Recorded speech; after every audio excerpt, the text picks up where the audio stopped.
since we're having fun, neither of you are. Neither of us. Neither of you. Neither Who of else you. is here? My conscience. Wow, that thing's still alive. It's on its last legs. Speaking of funny things, neither of us are familiar with what happens. So together, we're going to watch a segment. I thought this would be funny. We're going to live react. Oh no! So on SBS, there was a panel, kind of like the Jubilee stuff they do in America, where like Michael Knowles or Ben Shapiro will sit in a room of trans activists, and it was the people I know. There was other people in there, but there was two teams. Sorry, the progressive side, which was Abby Chatfield, Hannah Ferguson, who's from Cheek Media, and Conrad Benjamin, who's Punters Politics, and on the conservative side, there was Joe Jamal. Joel Jamal. I said Joel. No, you said Joe Did again. I? Yes. We love you, Joel. Joel Jamal. Freya Leach from the Menzies Research Centre. Oh, yeah. I'm not familiar with her. Yeah. And Trisha Yarn, who's from the Centre for Independent Studies. Okay. Yep. Okay, so I haven't watched this, but we are going Neither have I. Now, in future, can you send me these clips? Because I could hit a button and bring it up on the screen and we wouldn't have to edit it in later. Oh, we'll do that. Well, no, I can't do it now because it has to be set up already. Okay, so sorry. Sorry? I didn't know that. Okay, so Abby, I don't even... So neither of us have watched this. We're just going to watch this little clip. And I dare say if I go straight to, I already feel disgusted. I don't enjoy these at all. Energy that is clean, you can have energy that is reliable, and you can have energy that doesn't cost too much. And the reality is that we just don't have that right now. My bills haven't gone up because I have solar, so I get free. So my bills have actually stayed at zero. Doesn't the nuclear modelling show us, though, that the average electricity bill got by $665? Well, I think the modelling shows that regardless, if you're going to move to a clean grid, it's going to cost a lot. But having a purely renewable grid backed up by battery... I could walk past Abby Chatfield in the street and I wouldn't actually register that it was Abby Chatfield. Oh, you'd know because she'd tell you. She's like a vegan then. Yes. I never ask someone if they're vegan. She's a signed up member of the Greens and she'll tell you all about like everything. And look, to be fair, I don't know Abby Chatfield. I don't want to like have a crack at her or anything like that, and she should probably come for me. But there's just something about having someone screech. Like if you've got a good argument, by all means, just make it. You know, and I'll give credit where it's due. But she's so performative, and she speaks down to you with a level of like, I am the arbiter of all truth, and either get in line or you yourself are Hitler. Either you agree with me or you're wrong. Yeah, it's just, there's something about it that's just, I mean, this is Abby Chatfield running around doing a Bunnings trip. That is entirely uncalled for. Oh, it's just someone who doesn't take themselves seriously, do they? So essentially what it was, and the reason I'm bringing this up, you can disregard these people, but they are actually influential. That's the thing. That's, you know, Gareth. They've got eyeballs. Yeah. Gareth and I were talking about this yesterday. He's like, oh, these people are idiots. Just ignore them. Like, this is the problem. You can't ignore them. It's a bit like AOC, Bernie Sanders. You're like, oh, they're so... No. These guys actually have an impact. And if you ignore them, that's why it becomes as insidious as it does. It's a balancing act, though, because by talking about them, we actually increase their profile and empower them. So there is... I mean, this is why there's that saying, at first they ignore you, then they attack you, and then they admit that you were right. The reason why the first response is to ignore is because when someone is really small, giving them any airtime at all is actually more beneficial to them, even if you're attacking them. It's only once someone has already crossed that threshold and is influential that it becomes worth your while to attack them, or you know, in my case, as I come up through the ranks, to be attacked is a compliment. It says you've exceeded obscurity. You're no longer in obscurity. You are now actually a somebody, and I have to attack you rather than ignore you. And so we do have to be kind of a little bit careful. Someone like an Abby Chatfield, okay, fine, they've got a big enough audience. You know, Punters Politics, he's, you know, and look, fair play to him. He's built an audience on YouTube, all the rest of it. I think his politics is completely ridiculous, and I think most of his arguments are actually internally inconsistent. You could use his arguments to deconstruct his arguments, which is really frustrating to see, because I just think, well, make a good argument, please. I don't mind that, but just don't make these sorts of bad ones. But most of these people need to be ignored until they've broken through. The problem with Abby Chatfield is she was a media personality first. She was on The Bachelor, I think.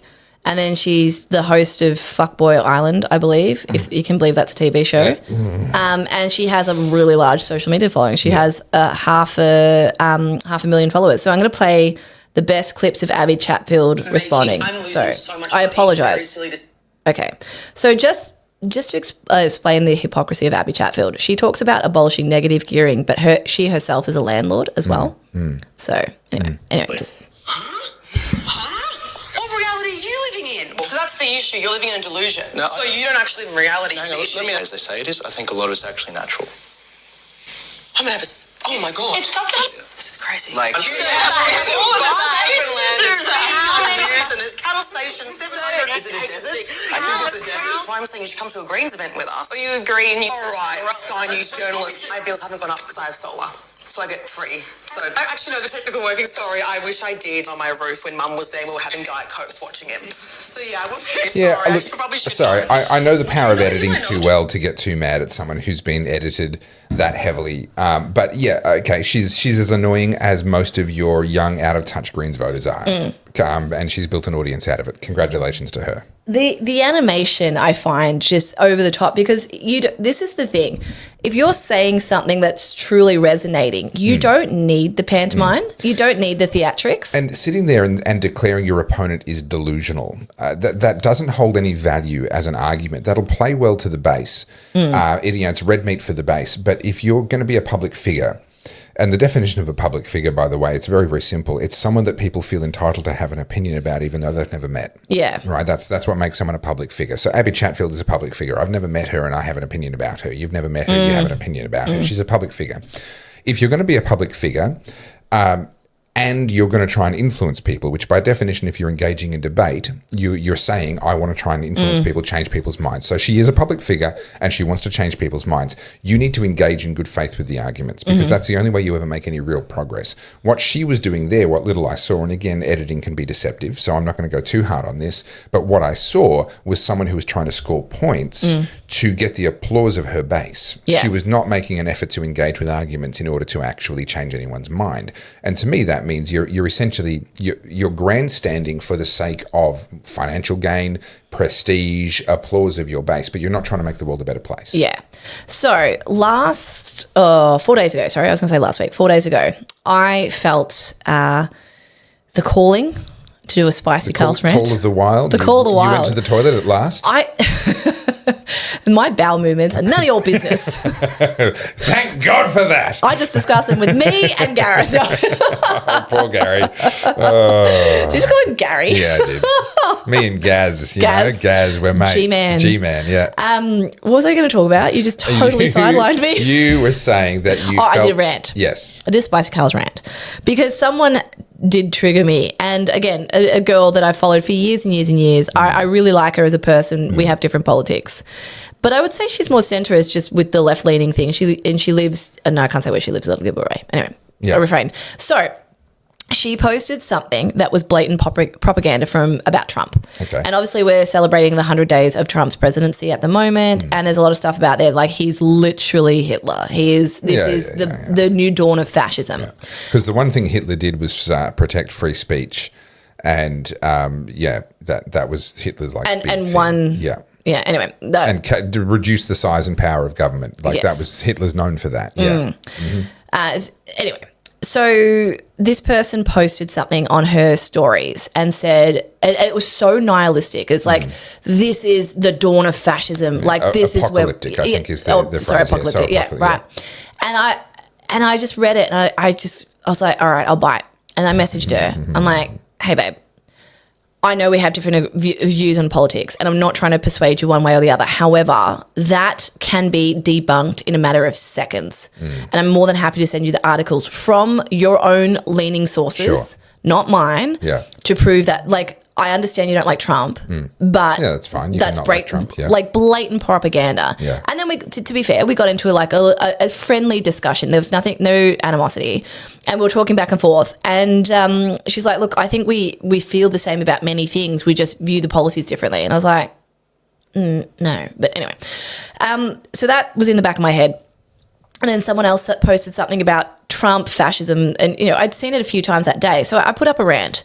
And basically, to summarize what I said, I was like, if you want to sit here and talk to me about Trump and police brutality and fascism, but you have been deadly silent about everything that's happened in Australia in the last 5 years, go fuck yourself. And this is where Battleground Melbourne comes in. I was told you I was going to talk about this. Yes. So my story started off basically saying, okay, the propaganda is in overdrive and lots of people are sharing it on both sides. Yeah. I would agree it's on both sides. Yeah. And everything is, of course, the extreme. Everything's the extreme. absolute, right? There's very little nuance.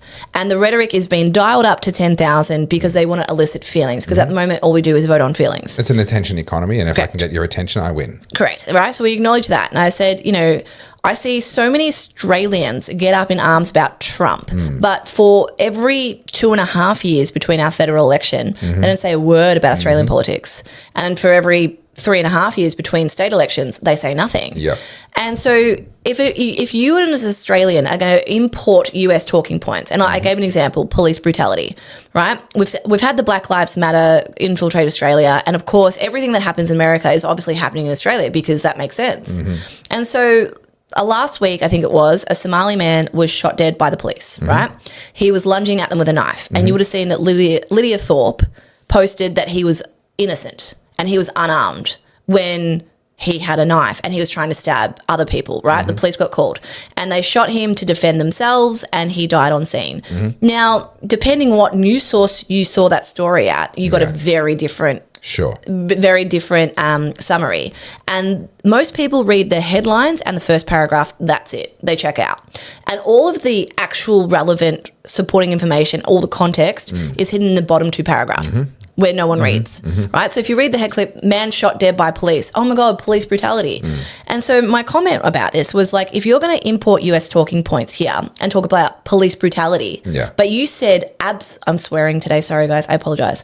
You said sweet fuck all about Victorian police firing rubber bullets at unarmed civilians during COVID and acting like Daniel Andrews' private Gestapo, arresting pregnant women for putting up a Facebook post. But you about a gathering that was actually legal while she was living in regional Victoria.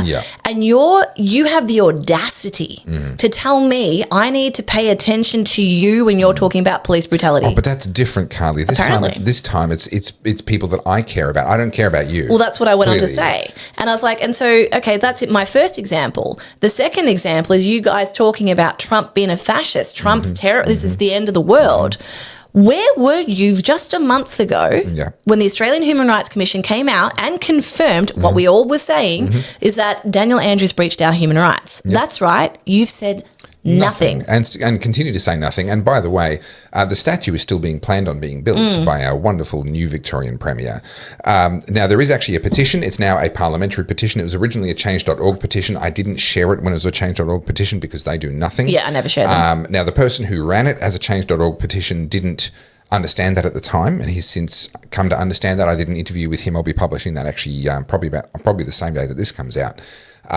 So there is now an official parliamentary petition sponsored by Moira Deeming MP. So it's got the imprimatur. I mean, they have to have it be sponsored by an MP. And if we get enough signatures on that, it'll have to be read into Hansard. So we'll at least go on the record that there was a popular objection to the building of a statue. And the reasons why he's given, I thought he was very measured and very reasonable. He makes the point that statues are normally built when someone is either dead or very, very close to it because at that point, their legacy has been tested. There aren't any nasty surprises yet to come out.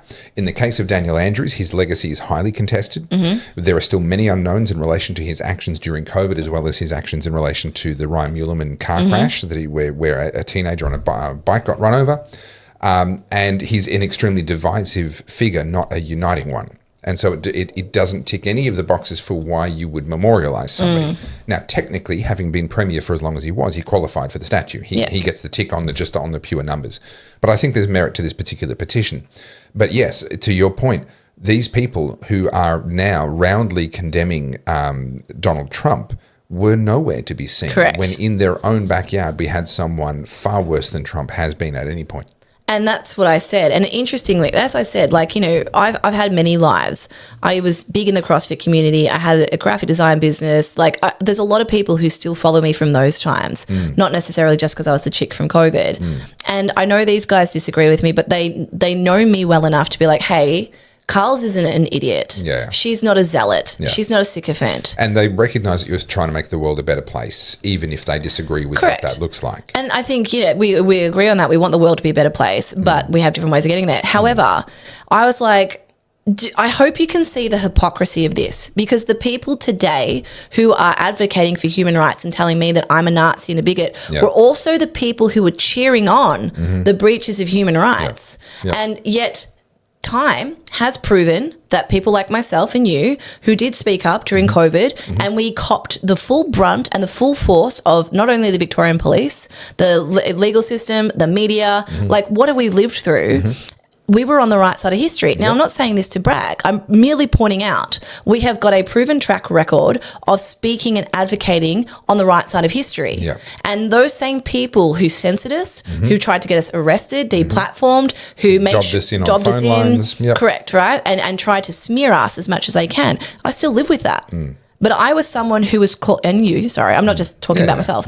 We were advocating for human rights as they were being breached. Correct. Hey guys, thank you so much for watching this clip from The Oddcast. You can find our full episodes over on YouTube at The Oddcast HQ. We'll see you over there. Make sure you like, subscribe, and get in the comments.